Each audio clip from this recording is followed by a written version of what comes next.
Umumnya setiap tahun berganti dan muncul penanggalan baru di bulan baru di tahun yang baru. Sebagian aktivitas manusia ada yang melirik kepada waktu usia yang telah Allah anugerahkan untuk beraktivitas. Ada yang mengatakan saat ini saya telah berusia 15 tahun. Ada yang mengatakan saat ini saya berusia 20 tahun, 30 tahun, 40 tahun. Bahkan ada yang melebihi dari usia Nabi sallallahu alaihi wasallam saat diwafatkan Allah, kurang lebih 63 tahun. Apakah 70 tahun, 80 tahun ataukah lebih daripada itu? Dan telah banyak di kisaran waktu yang Allah berikan, kesempatan yang Allah anugerahkan, kita isi dengan beragam aktivitas yang bahkan diiringi dengan perjuangan, keringat, darah, air mata, liku kehidupan yang telah dilalui, baik dalam kehidupan individual, di keluarga atau tingkat sosial yang lebih tinggi, dan segala aktivitas berdasarkan profesi yang telah bahkan tengah kita jalani. Dari sekian aktivitas yang telah kita lalui itu, ada satu ayat yang penting kita renungkan dalam Al-Quran. Dan ayat ini secara tajam disampaikan Allah tanpa banyak pembukaan, tanpa banyak iringan yang dalam bahasa manusia mungkin diawali dengan pengantar dan mukaddimah, tapi langsung ditujukan menghujam pada pertanyaan dasar yang dimintakan untuk diresapkan pada setiap jiwa-jiwa manusia, khususnya hamba-hamba Allah yang beriman, dari setiap pergantian waktu yang telah kita lalui dengan pembuka dan informasi yang telah tadi kami sampaikan. Quran surah ke-59 Al-Hasyr di ayat yang ke-18. Allah Subhanahu wa taala berfirman, "Ya ayyuhalladzina amanu taqullaha wal tanzur nafsum ma qaddamat lighad wattaqullaha innallaha khabirum bima ta'malun." Hadirin, ayat ini dibuka dengan tegas oleh Allah Subhanahu wa taala untuk menghunjamkan sebuah pesan yang dalam, khususnya ditujukan pada orang-orang yang telah menyatakan dirinya beriman kepada Allah Subhanahu wa taala. Dan berbahagianya kita semua, insya Allah, kita yang hadir di masjid ini, baik di area dalamnya, di luarannya, sekitarannya, insya Allah kita termasuk dalam golongan orang-orang beriman. Karena panggilan Jumat dibuka dengan panggilan iman. Quran surah ke-62 Al-Jumu'ah dengan namanya di ayat yang ke-9 itu. Ya ayyuhalladzina amanu idza nudiya lis-salati min yaumil jumu'ati fas'au ila dzikrillah. Panggilan Jumat dibuka dengan kalimat iman. Hei seluruh orang-orang yang telah menyatakan dirinya beriman kepada Allah Subhanahu wa taala, jika telah tiba seruan untuk menunaikan salat Jumat di hari Jumat itu, maka bergegaslah Anda untuk berzikir. Ingat, persiapkan diri Anda untuk menunaikan Jumat dengan sempurna. Jadi berbahagialah ketika kita hadir datang di Jumat ini. Bersyukurlah kepada Allah karena iman kita masih diakui oleh Allah Subhanahu wa taala. Iman kita masih merespon panggilan Allah Subhanahu wa taala.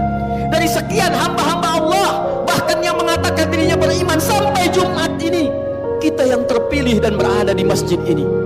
Belum tentu orang yang mengatakan dirinya beriman kemudian bisa mudah untuk menunaikan ibadah Jumat ini. Tapi dari syukur yang kita dapatkan ini, hadirin sekalian, kembali kita dipanggil, disentuh dengan iman kita ini dalam ayat yang tegas Allah sampaikan di Quran surah ke-59 ayat 18 ini. Ya ayyuhalladzina amanu. Kalau kita tarik ke dalam suasana Jumat saat ini, hei jamaah-jamaah Jumat yang telah datang dengan panggilan iman itu, hei kalian yang telah menyatakan dirinya beriman kepada Allah Subhanahu wa taala. Bahkan dibuka dengan huruf ya, disebutkan 360 kali dalam Al-Quran. Huruf ya, harfun nida, itu digunakan untuk memanggil seluruh jarak yang ada. Nidaul qarib, nidaul mutawassit, nidaul ba'id. Ada 14 huruf nida dalam bahasa Arab. Ada a, ada ya, ada aya, ada wa, dan sebagainya. Tapi di Al-Quran hanya satu yang disebutkan. Ya, karena huruf ya itu bisa mencakup seluruh fungsi panggilan dalam bahasa Arab. Dekat, menengah, jauh. Kalau disandingkan dengan kata iman, ya ayyuhalladzina amanu, seakan Allah ingin mengatakan, hei seluruh pemilik iman tanpa kecuali. Alladzina disebutkan 1080 kali dalam Al-Quran, mencakup seluruh kalangan tanpa kecuali.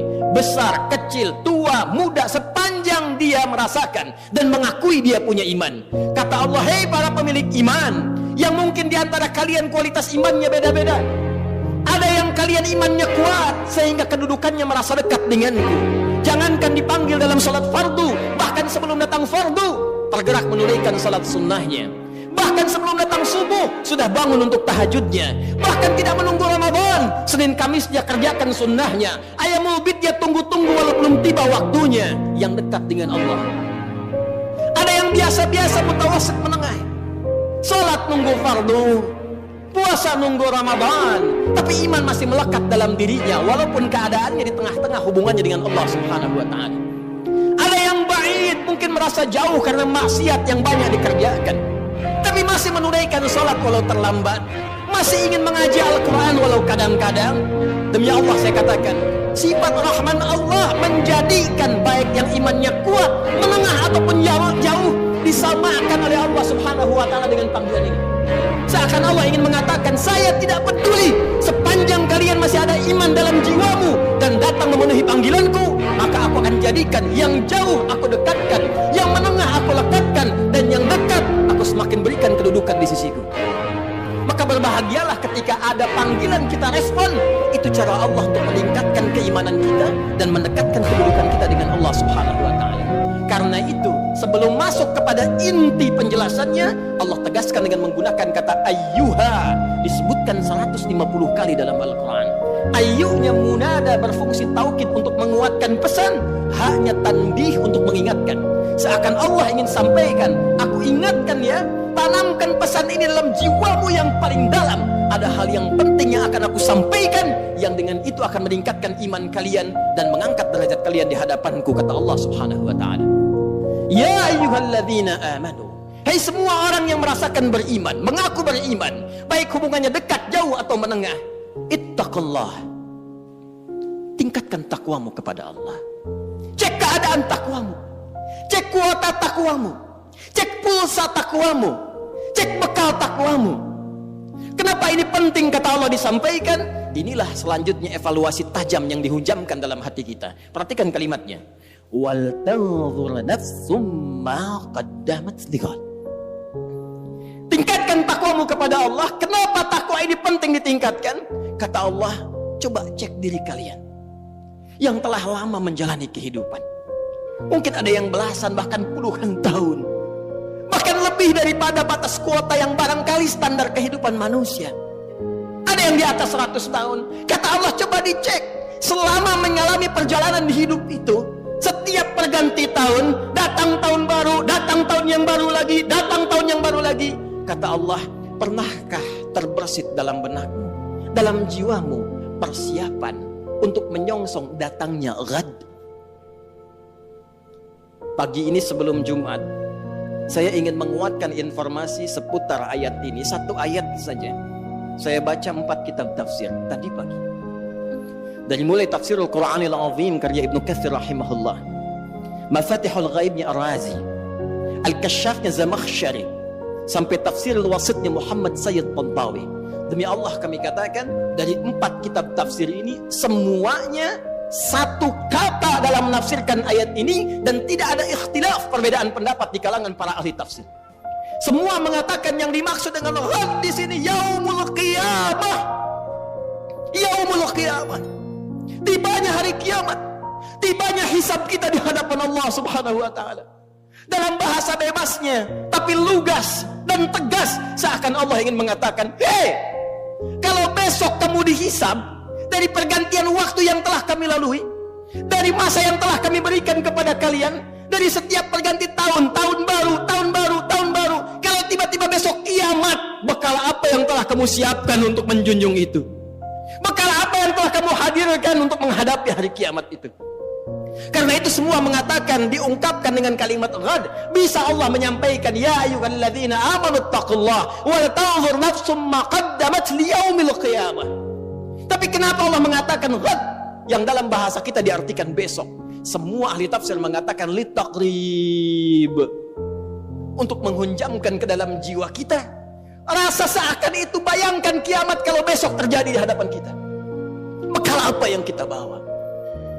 Duhai Anda yang hadir di Jumat ini, yang telah menghasilkan dan mengumpulkan dari sekian banyak waktu yang Allah berikan kepada Anda, ragam harta benda yang sudah Anda koleksi, rumah yang luas, kendaraan yang begitu membentang dengan ragam yang sangat luar biasa, pakaian yang bagus-bagus, perhiasan yang melekat di tubuh. Demi Allah saya katakan, kalau Anda wafat di hari ini, bagaimana hisab Anda di hadapan Allah Subhanahu wa taala? Kalau kiamat terjadi besok, apa persiapannya kata Allah? Dan kiamat terkecil itu kematian. Kiamat terkecil kematian. Quran surah ke-32 di ayat ke-11. Qul yatawaffakum malakul mautil ladzi wukkila bikum. Katakan Muhammad sallallahu alaihi wasallam, setiap yang berjiwa itu satu saat akan tiba waktunya, datang utusan Allah malakul maut untuk memisahkan kehidupannya dengan maut itu dari kehidupan dunia menuju hisab persiapan akhiratnya. Dan semua ulama sepakat kiamat terkecil. Kiamat kecil itu ya kematian. Jadi kalau kita kembalikan pada diri kita, para ulama selalu mengajak kita untuk bermuhasabah. Jangankan datang tahun baru, ganti tahun lagi, ganti hari lagi, setiap hari. Ayat ini mengatakan, kalau Anda wafat besok, persiapannya apa? Bahkan kalau kita diwafatkan hari ini, apa persiapan hisab kita di hadapan Allah Subhanahu wa taala? Karena itu yang paling menarik, untuk menghunjamkan renungan ini dalam jiwa kita, Allah menyebutkan kalimatnya langsung dengan menggunakan kata nafsun, dan bentuknya tidak menggunakan alif lam. Wal tanzur nafsum ma qaddamat lighad. Kalimat nafsunnya tidak menggunakan alif lam, nakirah. Kata para ulama tafsir, kalimatnya tidak menggunakan alif lam untuk memberikan kesan dan pesan kepada kita. Kalau ingin bagus dalam introspeksi, kalau ingin benar dalam muhasabah, lepaskan dulu seluruh kecenderungan dunia kita, kemudian tanyakan pada hati kita yang paling dalam, sudah benarkah cara hidup kita sampai dengan detik ini? Itulah rahasianya kenapa di ayat ini kata nafsun tidak menggunakan alif lam. Seakan-akan Allah ingin mengatakan pada kita, coba merenung sejenak. Bukan dengan kembang api itu, bukan dengan petasan itu, bukan dengan pesta itu, tapi dengan jiwa Anda, dengan hati Anda, dengan kolbu Anda, dengan jiwa yang Allah berikan kepada kita. Cobalah kemudian sejenak saja, sepersekian menit kita diam sejenak, tanyakan pada jiwa kita, istafti qalbak, kemana hidup kita ini? Sudah benarkah puluhan tahun saya beraktivitas? Sudah benarkah puluhan tahun ini misi yang saya emban? Sudah benarkah jalan hidup saya? Bagaimana kalau sekarang saya wafat? Saya berikan rumus cepat. Kalau ada orang masih merasa kurang nyaman, gelisah, dan khawatir bila diwafatkan, di saat itu dia merenung, ini sudah fitrah menunjukkan ada kekurangan bekal yang ada dalam jiwanya, dan merasakan ada bekal yang kurang untuk dibawa pulang. Yang paling mencengangkan dan paling irasional, sudah tahu bekalnya kurang, sudah tahu yang kemarin itu masih banyak kurangnya, kok sisa yang diberikan masih main-main juga, kok sisa waktu yang diberikan masih belum serius juga. Jadi kalau sampai Jumat ini, sampai detik ini belum mampu merubah kita untuk dekat dengan Allah, Anda butuh berapa Jumat lagi? Anda butuh berapa tahun baru lagi? Apa masih senang hanya dengan urusan dunia Anda rayakan, sementara besok kita berpulang di hadapan Allah Subhanahu wa taala? Ingat akhirat bukan meninggalkan dunia, tapi ingat akhirat mengarahkan anugerah dunia yang Allah berikan kepada kita supaya ditata menjadi kepentingan ibadah.